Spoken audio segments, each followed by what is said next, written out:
so I'm ready to head out. Family stay here before? No, No. just by myself.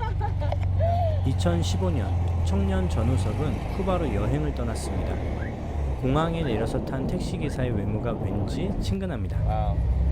So we just found out that our host is actually Korean Cuban, third generation, and she doesn't speak Korean, but she's fully Korean.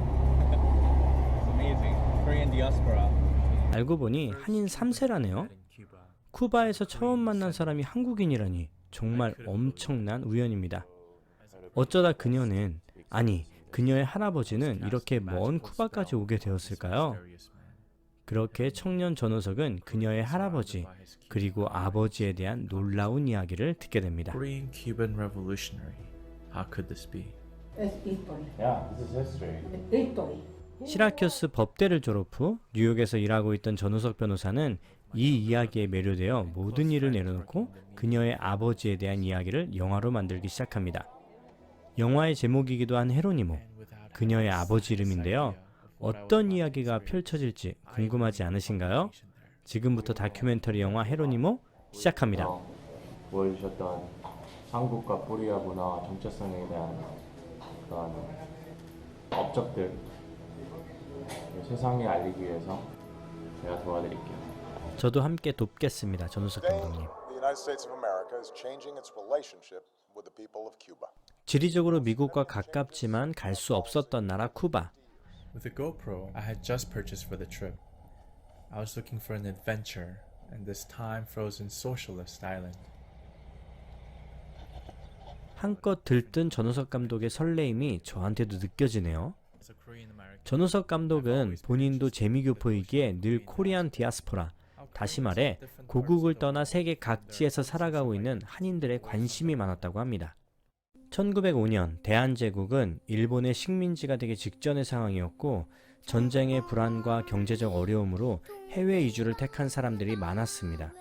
이 당시 일본으로 떠나 제1조선인이 된 사람들의 이야기는 이미 영상으로 만들었는데요. 우측 상단의 카드를 통해 보고 오셔도 좋을 것 같습니다. 1904년 12월 24일 황성신문에 기사가 하나 실립니다. 멕시코는 미합중국과 이웃한 문명 부강국이니 부자가 많고 가난한 사람이 적어 노동자를 구하기 극히 어려우므로 한국인도 그곳에 가면 반드시 큰 이익을 볼 수 있다. 뭐 이런 내용이었죠. 사실 당시의 멕시코는 지옥에 가까웠다고 하는데요. 그렇게 신문 광고에 속아 1905년 4월 4일 1033명의 조선인이 4년 계약으로 멕시코 유카탄 반도로 떠났습니다. 도착 직후 그들은 22개의 농장으로 팔려가게 됐는데요. 그곳 생활은 정말인지 참혹했습니다. 하시엔다라 불린 농장에서는 애니깽, 그러니까 선인장을 재배했는데요. 온몸이 가시에 찔리며 노동을 해야 했고 조선인들이 도망가지 못하도록 말을 타고 무장한 경비들이 늘 감시했습니다. 물에 적신 채찍으로 많이도 맞았다고 해요. 지긋지긋한 노예 생활이 끝나갈 무렵 조국 조선으로부터 조선이 일본의 식민지가 되었다는 소식이 전해집니다. 졸지에 돌아갈 나라가 없어진 이들은 얼마나 황당하고 황망한 마음이었을까요? 결국 그들은 멕시코에 남기로 결정합니다. 그러던 중 당시 사탕수수로 경제 호황을 누리고 있던 쿠바에 대한 소식이 전해지고 이에 288명의 조선인이 1921년 쿠바행 배에 몸을 싣습니다. 이곳에서 당시 16살이었던 임천택님과 13살이었던 김귀희님이 만나 결혼을 하게 됩니다. 그리고는 첫째 헤로니모가 태어납니다. 헤로니모 이야기 전에 헤로니모의 부모인 임천택님과 김귀희님의 이야기를 좀 해볼게요. 애니깽 200묶음을 손질하면 2페소를 받던 극심하게 가난한 상황이었지만 임천택님은 한인회를 조성해 조국의 독립을 위해 임시정부에 자금을 보냈습니다. 김귀희님 역시 쿠바 한인 여성 독립회를 설립해 조국의 독립을 지원했고요. 이게 다가 아니었어요. 조선인으로서의 정체성과 뿌리를 지키기 위해서는 우리말이 중요하다며 한글 학교를 세워 한글을 가르치기도 했죠. 정말 기가 막히네요. que el idioma era el elemento más esencial para mantener la identidad coreana. 부전자전? 모전자전? 뭐 아무튼 헤로니모는 아주 똑똑했다고 해요. 학업에 대한 의지도 강했고요. 원래 초등교육을 받은 후에는 농장에서 아버지를 도와 일을 해야 했는데 헤로니모는 고등교육을 받겠다며 집을 나가 혼자 학교에 등록을 했다고 하니 뭔가 어려서부터 범상치 않았네요. 결국 아버지의 허락을 받았다고 합니다. 헤로니모는 모든 면에서 모범적이었습니다. 공부도 잘했고 학생 대표도 했었죠. 쿠바에서 대학에 간 최초의 한인이었다고 하는데요.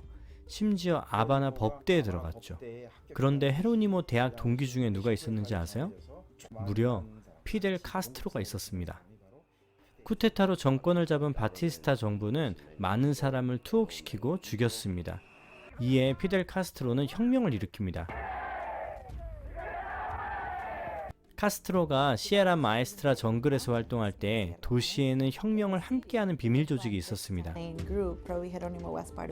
시에라 마에스트라로 무기와 식량을 조달하고 국민들이 혁명군 편에 서도록 선전하는 역할을 했죠. 그게 바로 헤로니모의 역할이었습니다. Alguna actividad de esa de sabotaje, recolección de dinero, de medicina para mandar para la tierra. Ese era el trabajo mío aquí en La Habana. 1959년 1월 1일 피델 카스트로의 혁명군은 바티스타 정권을 몰아냅니다.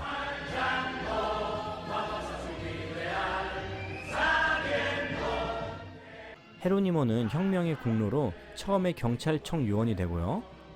이후 산업부로 자리를 옮깁니다. 당시 산업부 장관은 체게바라였습니다. 이후 헤로니모는 차관 자리까지 올라가는데요. 쿠바에서 한인으로는 가장 높은 자리까지 올라가게 된 거죠. 부친 임천택님은 조국의 독립을 위해 희생했고 아들 헤로니모는 자신이 태어난 쿠바의 혁명을 위해 헌신했습니다. 젊은 시절 헤로니모는 한인으로서의 정체성은 가지고 있지 않았다고 해요. 그럼 노년의 헤로니모는 어땠을까요? La añoranza de los coreanos de alguna vez en la vida visitar o regresar a Corea siempre existió en el corazón de muchos de ellos. Uno de los que tenía ese gran sentimiento hacia la madre patria fue mi papá, Im Chon-taek. 부친의 조국, 그러니까 대한민국을 방문한 헤로니모는 난생 처음으로 자신이 누구인지 증명하지 않아도 한국에서 온전한 소속감을 느꼈던 것 같습니다.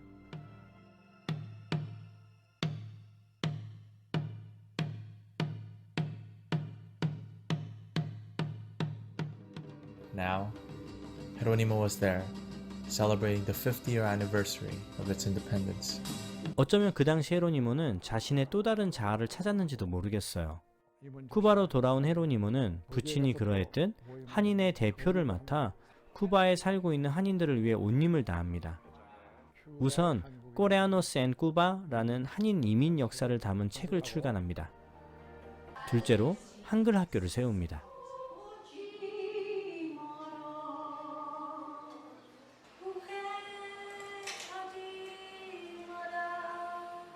세 번째로 공식적인 한인회를 조직하기 시작합니다. 이게 참 힘들었는데요. 쿠바 정부에서는 한인회 조직을 위해 구성원 전체의 신분증 원본을 요구했거든요. 그래서 헤로니모는 쿠바 전역을 자신의 고물차로 곳곳을 돌며 신분증을 모으기 시작합니다. 자연스럽게 쿠바 내 한인 인구 조사를 한 거죠. 900여 명이나 되었다고 하니 그 노력이 얼마나 됐을지 가늠하기도 힘드네요. 쿠바 혁명을 성공으로 이끈 헤로니모의 열정은 그렇게 쿠바 내 한인회 조직에 고스란히 투영됩니다. 결과는 어떻게 됐을까요? 서류는 완벽했지만 한인회 설립은 쿠바 정부로부터 거부당합니다. 쿠바에 살고 있는 한인들에게 꼬레아는 꼬레아였지만 쿠바 정부에서는 한인회의 뿌리가 남한인지 북한인지 명확하게 하기를 바랬던 겁니다. 제1조선인들이 우리의 조국은 남북한이 하나였던 조선이었기에 남한도 북한도 우리를 온전히 담을 수 없어서 무국적자인 조선족으로 남은 것과 비슷한 예입니다. 영화를 통해 경계 없는 학교도 더 많은 궁금증이 생겼습니다. 한반도에 살고 있는 우리들은 노력하지 않아도 우리라는 정체성을 가지게 됩니다. 그렇지만 겉으로 드러나지 않으면 내면의 정체성을 지키기 어려워 치마 저고리를 입고 우리말을 지키고 있는 조선학교의 아이들. 지구 반대편에서 조국의 독립을 위해 밥을 지을 때마다 쌀 한 숟갈씩 덜어서 그 돈을 한국에 보낸 사람들. 그리고 현재도 한인으로서의 정체성을 지키기 위해 피나는 노력을 하고 있는 쿠바 한인들을 보며 이 세상에는 얼마나 많은 한인 디아스포라가 있을까가 그것이었죠. 최근 세계 각지에 흩어져 살아가고 있는 한인들을 만나고 싶다는 생각이 경계 없는 학교의 머릿속에서 떠나질 않고 있습니다. 언제가 될지는 모르겠지만 많이 공부하고 준비하겠습니다.